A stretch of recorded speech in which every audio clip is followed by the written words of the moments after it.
Okay, so today we are doing the instant ice experiment. There are 3 different ways in which we can make ice from cold and pure water.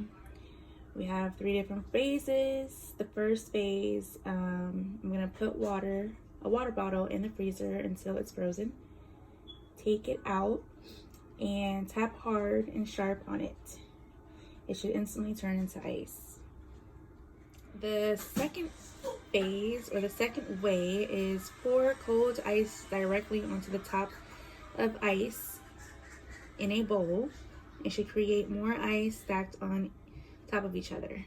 Phase 3, I'm going to pour cold water into a glass and then place a tip of ice in it. The water should instantly freeze. My very cold water, pure water, and I'm going to pour it over this ice directly in the middle, and it should create more ice.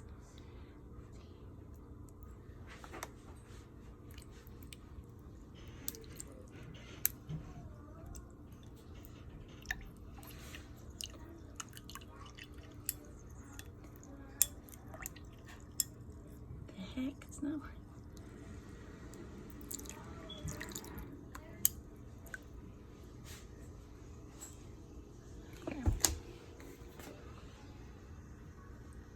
And as you can see, that didn't work.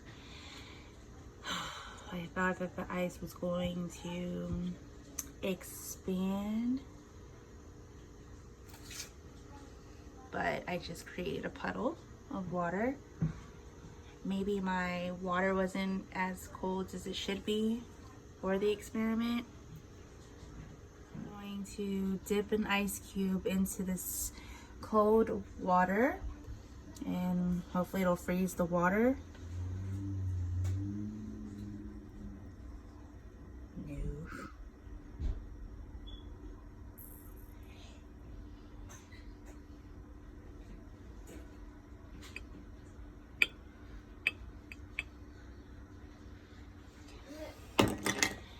I don't think my water is cold, or as cold as it should be, because as you can see, it's still in liquid form. It didn't turn into a solid.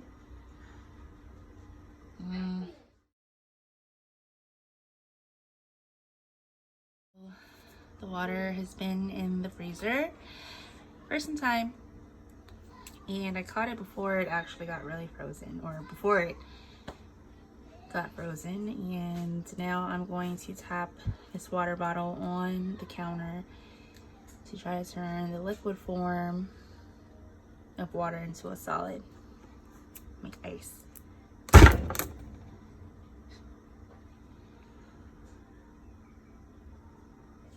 Okay, so I don't see anything happening. I don't know how hard I should be tapping it, but nothing happened.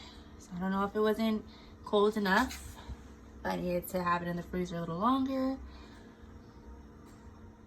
So surface tension has a lot of involvement when it comes to the stretch of liquids.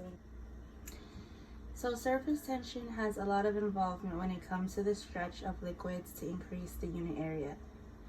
This experiment is a great example to demonstrate it. When water freezes, the molecules come together in a very orderly way and form a crystalline structure. Because of this, water molecules as ice have less energy than water molecules as liquid. That means to go from liquid water to solid water, the molecules have to lose heat energy. In other words, when supercooled water freezes, when you tap it or open it, it also warms up the rest of the water.